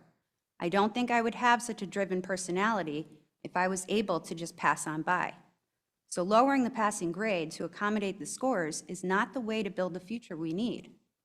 All of the evidence in these studies continue to prove this way of learning is not working. So this policy needs to be designed for the students and with their future in mind. It should have clear limitations and strict guidelines. Hearing that these devices are being used during indoor recess, free time, or even in specials like library, where the whole concept is books, proves that there's many areas that need to be reevaluated. It should also state all options available for opting out so parents understand their full right. Paper and pencil should be required for any written assignments, as kids are relying on AI for completing and autocorrect for punctuation. And YouTube should not be part of any child's curriculum on personalized computers. Now, another concern that parents have asked me to bring up is that a lot of these kids are not getting the required daily physical activity. In the wellness policy, it states that elementary students shall be provided a daily minimum of 20 minutes of physical activity. You cannot assume that every child is enrolled in an after-school sports activity or able to go home to a yard large enough for them to run around. School may be the only place that they are able to get this. And as written, half-days and early dismissals are not excluded from this in the policy, and recess needs to be restructured into those days. Just recently, we had a 4-day stretch of half-days where no child went outside. Movement for children is imperative, not only for their health, but for their academics. The CDC did a study and showed schools that reduced recess had 20% worse attention scores and 30% more behaviors. So recess doesn't interrupt their learning. It has been proven to actually fuel it. Now, this isn't a matter of altering any policies because it's already written out very nicely. It lays more in the fact of implementing them. Policies are put in place for a reason, and you all volunteer your time to set these in place. I think it's only fair to you that the ones in position who oversee and enforce these policies start to be held accountable. As with the Wellness Committee, I still have not received any information. So if possible, I'd like to propose a small change in how these meetings are run to provide a little bit more transparency and a lot less frustration. Right now, community comment has zero interaction, leaving no opportunity for responses. I believe by adding a quick section at the end to answer the top 3 questions asked would allow the public to feel heard and eliminate the prolonged process of change. I'm not sure if all of you have read recently, but interestingly enough, Los Angeles schools were just put on the map for being the first district to require screen time limits. Well, guess what? That could have been us, putting Torrington on the map, if my initial meeting in February was not dismissed and was properly communicated to all members on the board. These discussions could have been happening a lot earlier. So I would like to apologize for those who were unaware that if my recent approach to screens and nutrition came off rather aggressive, that was unfortunately the only way to get everyone's attention. But please know my frustration is not directed towards the board or any of the subcommittees. Your support in these changes have been seen, and the parents in this district thank you for the concerns you show for our kids.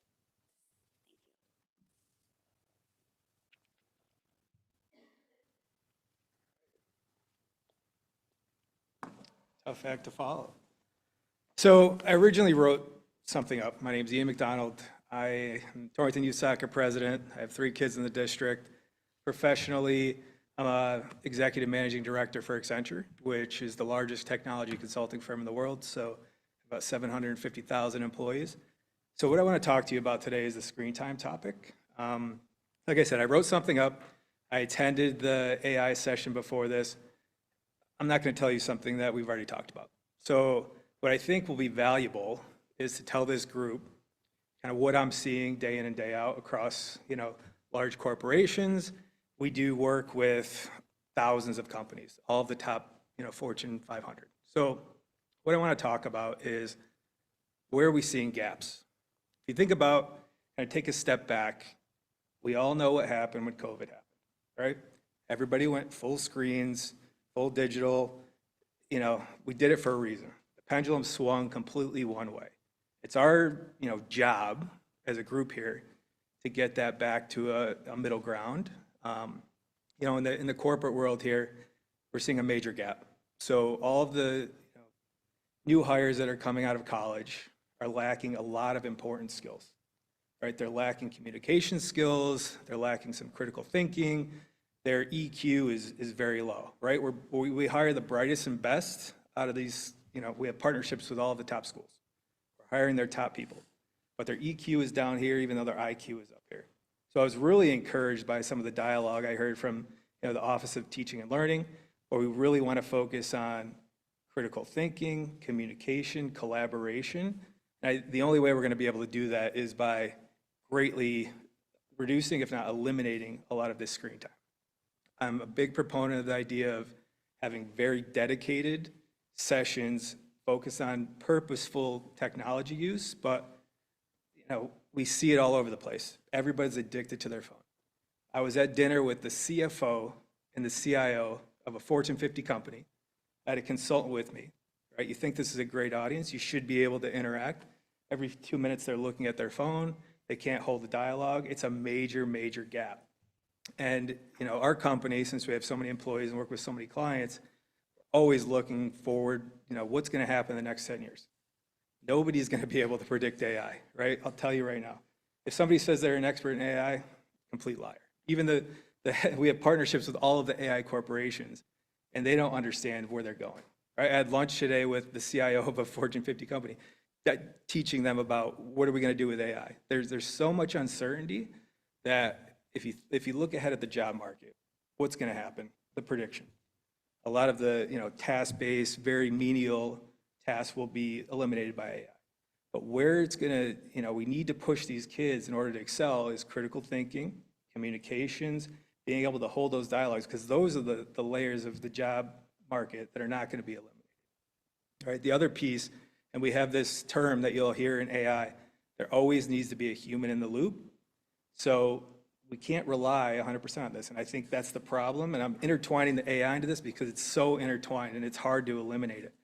Right? AI, if we unleash this and we have no control and allow for excessive use, it's a dangerous tool and it's going to fail. Right? We need to have very dedicated sessions. I think, Glenn, you hit it spot on. Completely aligned with that. We should have dedicated, focused courses. AI does not belong in the school system. Just doesn't, right?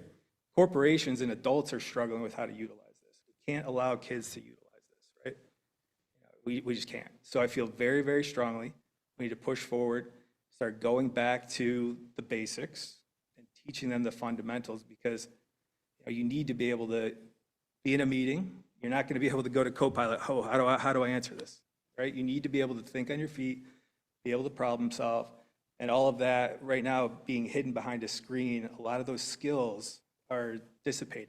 And when we're seeing it in the workforce, right? We have new hires and we have to have specific dedicated courses on emotional intelligence, how to run meetings, how to have the conversation and interact with different clients. So we're seeing the gap, and I have 3 kids. I teach them this day in and day out, but not everybody is having those dialogues with their children, and it's our job to make sure that we don't have this issue in the coming years. So, appreciate everyone's time. I'm available for any questions, any advice. I want to be involved.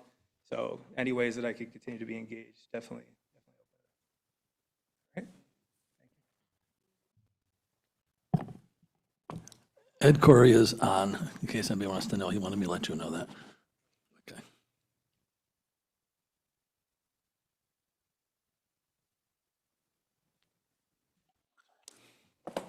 Good evening. My name is James Warren. I'm the president of Torrington Little League, and I'm here to address the facility usage fees and the proposal. The proposed facility use fees placed by the Board of Ed is placing a serious financial burden on our local Little League and the families that we serve. Our families are 99% Torrington residents who pay taxes in this town. Little League is not a for-profit group. We're a community-based volunteer program focused on giving the children safe, affordable place where they can learn teamwork, discipline, and sportsmanship. Every dollar that we raise through registration costs goes directly back into our program. We have to fund uniforms, equipment, field maintenance, insurance, and we do our very best to keep our registration fees as low as possible. Our highest registration fee is $180. And compared to most groups for Little League, that's very low. But we're proud to be able to offer what we are. But with these new fees, we're at a point where we have to find out an alternative. And unfortunately, that may come down to charging the residents of our town additional fees. This new proposal to charge overtime fees for field use or for the gymnasiums, it might sound reasonable on paper, but in practice, it's a significant challenge to our youth organization. Baseball is an outdoor sport, but this year we look to give the kids an alternative, start winter practices earlier, get them indoors, just as most sports do. They try to offer alternatives throughout the year. So a minimum overtime charge that each school or field might incur is going to end up costing us additional thousands of dollars that we're currently unexpecting and just simply can't afford. In addition to our field access, our league also depends on the use of these gyms. They're critical for keeping the kids active, engaged, connected to positive community organizations year-round. Access to the school gyms allows us to continue to serve our players when our fields are unusable. This year was great. We were able to go all the way up until about the middle of March. So we were able to get an early jump on the season. If anybody here knows the Torrington Intermediate Complex, that land is very swampy. Poor drainage, even something as light as an hour of rain will make the next day or two unplayable. So it's great that we have an alternative to use these gyms. Unfortunately, the costs, they don't simply disappear. They eventually get passed down, like I said, through registration fees, or it might prevent us from exploring other opportunities. This year, as a league, we're going to the Yard Goats, something that we're very excited to offer outside of just practice and games, building a strong community, memories that kids can have for a lifetime, something that I'm taking personal as an initiative for this year. But with increased fees, we may not be able to offer these alternatives throughout the next few years. We ask that the board recognize that youth services, like our organizations, we have soccer here, we have football and cheer, recognize that we're partners and we are not customers. We understand the school faces financial burden and the money does have to come from somewhere. So we're asking if we can come up with a strategic resolution, something that would create a stronger relationship between the organizations that service the kids and the schools that provide a safe learning environment. Thank you for your time.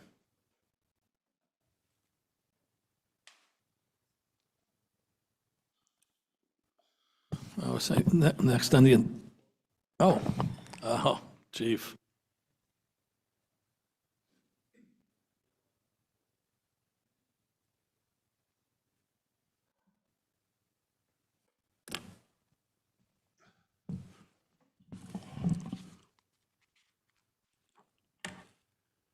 Good evening. My name is Chris Smedick. I am the vice president of the Torrington Police Activities League. Prior to that, I was the executive director for 6 years. And prior to that, I was a police officer for 36 years in Torrington, and I retired as deputy police chief. I've been involved in PAL since 1983, when it first began. I was one of 4 officers that began the program, and I'm very proud of what we accomplished with Torrington PAL. Torrington PAL is kind of in a unique position. We're a financial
We have a 12-week program that's happening here at the high school. They meet every 2 weeks, and we call it basketball boot camp.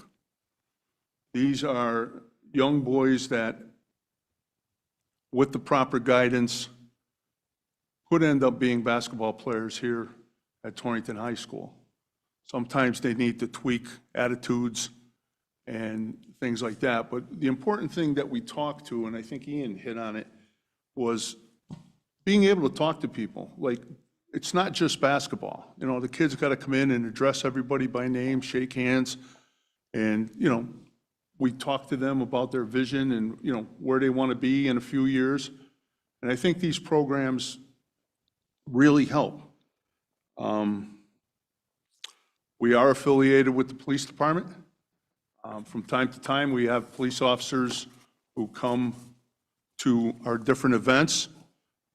They have offered counseling and help to families that were in need of help and just didn't know where to turn. I really appreciate what Torrington Public Schools allows us to do here. I think it's important, and I'll be honest, I think it's important that all these agencies have an opportunity to be in the schools, because at the end of the day, it's for the kids, right? I mean, it's for the kids. And that's it. Anybody have any questions? Or? Oh, okay. Thank you very much. I appreciate your time. So just for the people here on facilities, we only have 2 of us here, so we can't make a decision tonight. No, I know, but we're going to go. So we're going to be going to policy number 101 next, which is going to be a discussion on use of school facilities. I don't know what the intention was with facilities tonight, but we can discuss it, but we just can't vote. Right, John? We can't vote.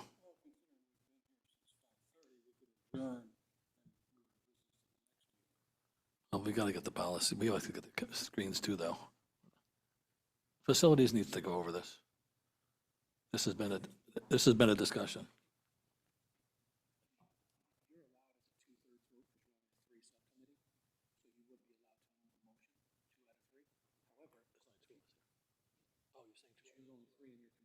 Oh, okay.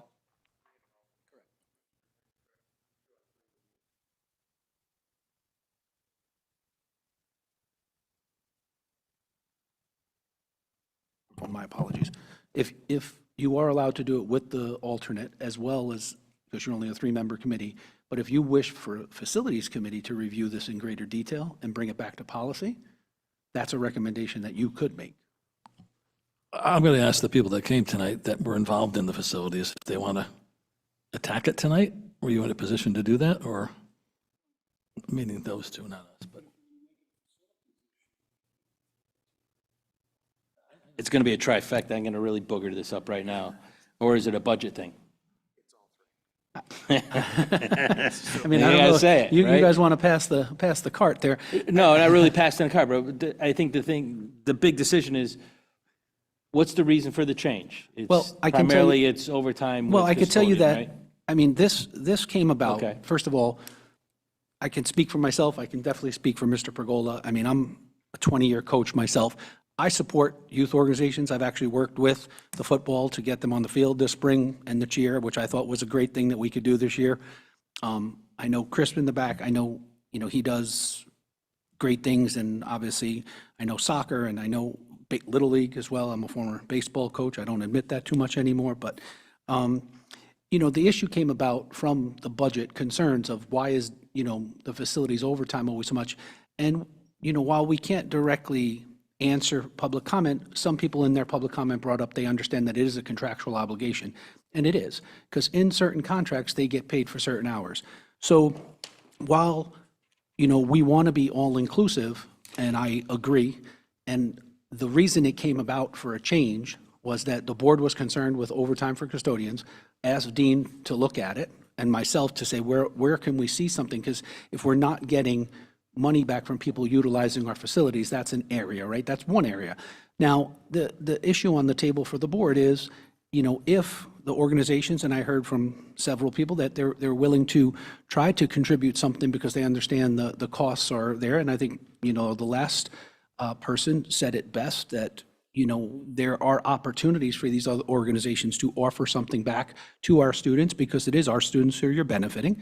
Then it becomes a board-level decision. But I want the board to be aware as well. So if Dean's overtime goes up until we change some contractual language, I don't want the board to necessarily say, Dean, what are you doing, right? And I think this is an answer to what are you doing?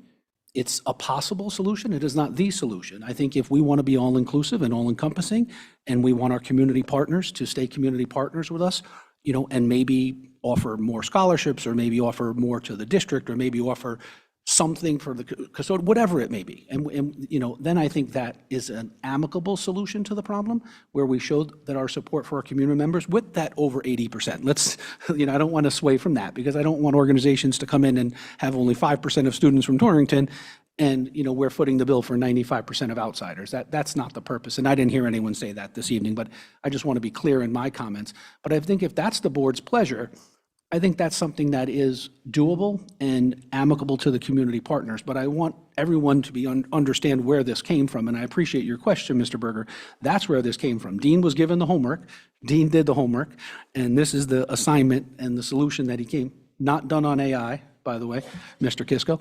This was all through Dean. So I think we want to be very, appreciative of the work and the time and the effort that he put in, but understanding, if we want to go this route where we do support our community members and our community partners who do have 80% of our students, then I think that is a possible solution where they can offer something back in terms of either more scholarships or, more, gifts or something to the students, whatever it may be. But I think that's an amicable solution to remain all-inclusive and to remain solid with our community partners. That's my position on this policy. Can I just add also, boss, that this came about also because of this new complex. So in here, you're going to see a lot of things that have to deal with this place that we didn't have to deal with, the turf and the auditorium and the specialists we need to run the auditorium. And do we want, do we want supervision on the turf? There's a lot of questions that this came from, not just the financial end of it. middle of working on it again, but then that came up and we started looking at it a little closer and say, all right, so you'll see the spreadsheet on here that's got some stuff that still has to be answered. So I don't expect an answer tonight. Again, you're asking to vote on it. I still think it's got to be tweaked and talked about, to be honest with you, because there's a lot of stuff on here that we have to continue to have conversations about because there's a lot of unknown stuff here. So it's kind of twofold. No, I appreciate that Mr. Pergola did exactly what he was asked to do and did it well, and thank you. But now it's up to the board, probably this committee, but probably not this meeting, to look at these exact numbers and say, okay, we want to help some groups who really aren't for the raw numbers being helped by this policy. So I would just suggest moving this to the next meeting and giving everyone a chance to speak among ourselves and to Mr. Pergola and Mr. Wilson. By doing that, again, tweaking and changing things also, because I did notice a few things in here that a lot of the wording in here is based on sports, teams, rosters, things of that nature, instead of maybe participants or registration. So things like that I've noticed where, again, we're talking about the whole district using all the facilities and the new stuff. So there may be some tweaking in there too, and like there was here. So I just want to add that too. Thank you. Ed's been texting me first. Let me have it go first, all right? Jason, then I'll go to you. Ed, you on? Yeah, thank you. So I just think with this facilities use policy, my humble opinion is that, if a group is Torrington based or serves Torrington students, we really ought to be as permissive as possible. I understand the budgetary and cost implications, but, at the same time, the community owns these buildings, right? So they've already paid for them. They're paying for the capital upkeep and the reimbursable projects. So that's kind of my angle here. Like if a group is out of town or for profit or something, sure. I wouldn't even just limit to students, only because in many cases, we are the only institution in the community which may be able to offer space to somebody. So I think about the Torrington Symphony Orchestra, for example, which we had a lot of back and forth with. And they're maybe not serving tons and tons of Torrington kids, but, they are still serving the community. So that's kind of my take overall. Now, in terms of like structure and direction, the only thought I have is we're going to punt this out a little bit. Which is fine, is just I would ask that we consider holding off on bills, right? Because if we don't know if the policy is going to change, but we have a strong sense that it might, I don't want to send somebody a bill and scare them, have them pay it, and then it turns out they didn't actually owe it. That's all. Just for clarification, we have not done any of that. Right, of course. I just, I just wanted to make it throw it in the air. I'm not accusing you of anything. Just putting it in the air for the public, for the organizations who are interested that, if we're going to tweak this policy, then, we should hold off on charging you until we figure it out. That's all. Okay, Jason, quick. Sorry. That's all right. Just kind of being new to this policy and the discussion that's happened, other than the increase in some fees, I'm assuming that's what the public has come is about the increase in some of the fees, but there is the stipulation that there's a possible reduction, and that's not what fees are on this table, right? So they would still be eligible for, right? Isn't it that there's? Yeah. Doesn't it say something about like if there are 80% Yes. plus a 501c? So the only thing that was in the policy is that they would be paying for custodial fees. They wouldn't be paying for the facility fees. If you're a for-profit, you'll be paying facility fees, custodial fees, other fees, whether it's taxes, whatever we have in there. I think it's lights and stuff. You would be paying for the facility fees to cover the cost of the custodians, not for the facility. The custodial hourly. The custodial hourly, and per contract, there's a minimum. Right. And that's per contract, so that's really nothing we can negotiate at this point. Okay. So PAL, Little League and all them, currently they're not paying for any of that. This new thing would give them the hourly for custodial, or it'd be an increase in what they're paying for the hourly for custodial, is my understanding. Yes. You lost me on that, but I'll say yes, because Sue said yes. Okay. And category 2 is the reduction, but they're saying the reduction is only for the facility fees, not for the contractual hours, or no rental fee or associate. If Oh, you, okay. yeah, if you look at And page so- 8 of 20, So are they missing the 501c? Is that, no? Oh. Well, we have more time on this. We have more time coming up. I to know we explain. have something else I'm as that's confused as you are. going to take a lot more time to discuss, and I just wanted a little bit that's of. the bullet you're referring to, though, yeah. And Jeff has a quick one, and then we'll push it till next So time. I believe the way this occurred last time, 2 or 3 years ago, is this started in facility. Facility basically vetted out what they thought the costs were going to be. They worked with budget to determine what the overtime costs were, and we put together the fee structure. So the fee structure for the facility use and custodial is really a facility technology committee decision.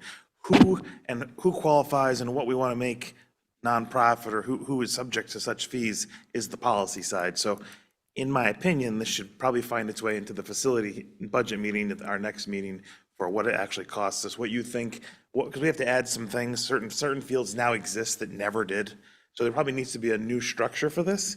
We could bring the findings back to policy at their next meeting and really kind of hammer this out as to support the local organizations or organizations that would have to pay for it. I do believe, according to the last time we did this, it needs to start there and finish in policy.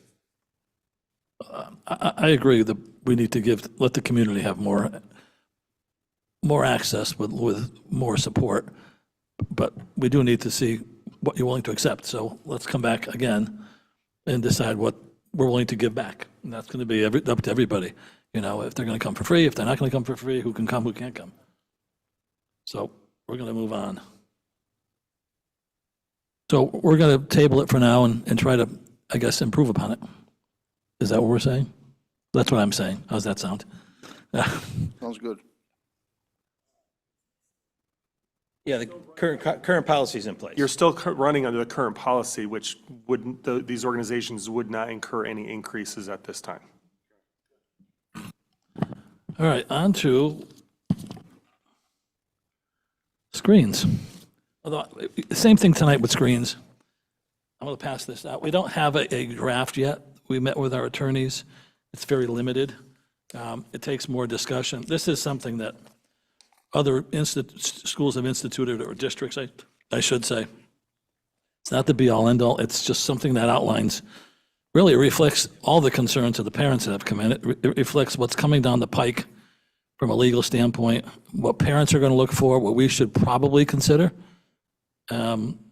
based on grade, based on age, based on access to computers. It does talk about carts, and it talks about a computer lab. But at the same time, it talks about what we need to do to protect the children and it's something to look at as one of the few draft policies that have been implemented, that you can see what we've been talking about behind the scenes. From where? It says it on the side. You have to pull it back. It's an organization, unless she took it off. Oh, okay. It's something that we've been talking about behind the scenes, and it's something that we're looking at Right, to implement because in pieces. In the packet, there is a draft policy. Read the top, it's a model safe school. The lawyers, Safe School Technology Act.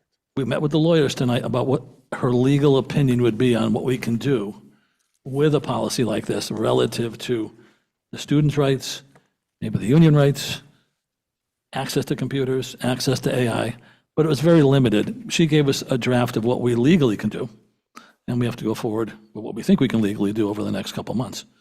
And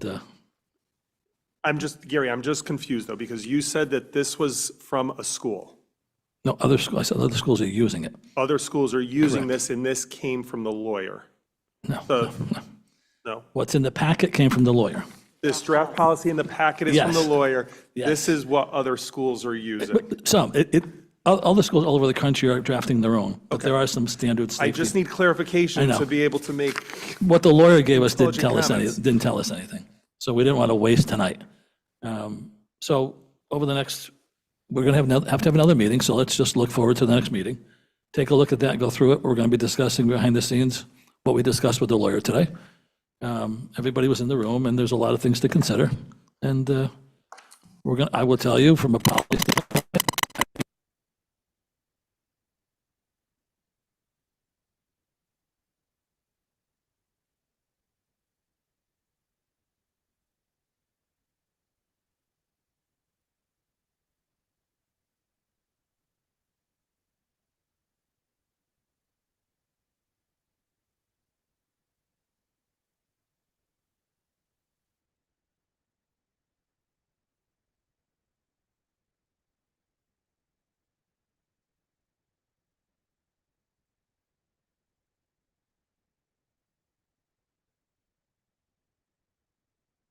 it still is one-to-one, I think, was Rachel's talking about.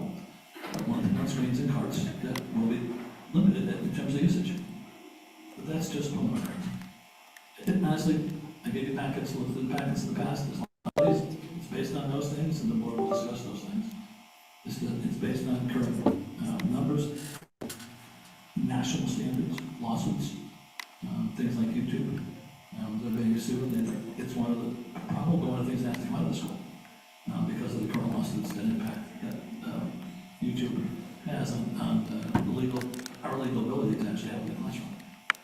But it's complicated, but it should be simple as to how we fix it. It may not be easy, But anyway, I think we should wait until next meeting. All right? I can talk to you offline too, but go ahead. Can I just make one comment, because it's been mentioned several times this evening in both the first AI and this, computer labs. We don't have any space for it. I don't know where we're gonna put computer labs, because there's no space in this building, and talking to the other. I can answer that simply. No space in those buildings. I can answer that simply. Let's tell the taxpayers we can't save their children. We can't find them. You're not answering. Just saying. I know you're gonna, I'll answer it though. We're gonna tell everybody in this room and anybody else, we're gonna find a way to make it work. You're not saying that, I understand that. We're gonna find this, and we may use Ian as a consultant to talk about how they would do it. But we can't ignore computer labs, and we have to find a way, you're right. And Jeff can help us too. It's the only way to protect the kids, fully. Nobody can argue that having them in every room with every teacher with a computer is good for the children. It's just not. And you can find me a study that shows it. Tell me where a teacher can't do a better job than a computer. I may go along with you. You're a great teacher, I understand that. But there's no evidence to support it. And parents don't want it. So, but it's going to be a compromise, it is. And Gavin tonight made some good points, and so did Mr. Berger and Mr. Putnam, and it's going to be hard. But we'll find room for computer rooms. Promise you. You like computer rooms, I heard. We'll find them. I know you didn't, but we'll find them. I think that's, no, it's not, is it? Oh, where is this? I think that's it for tonight. Comments for the good of the order. Ms. Sterling. The good of the order. I have nothing to say. Thank you. Jason. All set. Thank you. Mr. Putnam? Mr. Berger? Kisco? Ready to go. All the way down the line because everybody wants to go. Anybody else? Anybody else? Thank you very much. Great meeting. Motion for dismissal? Second. All's in favor, aye.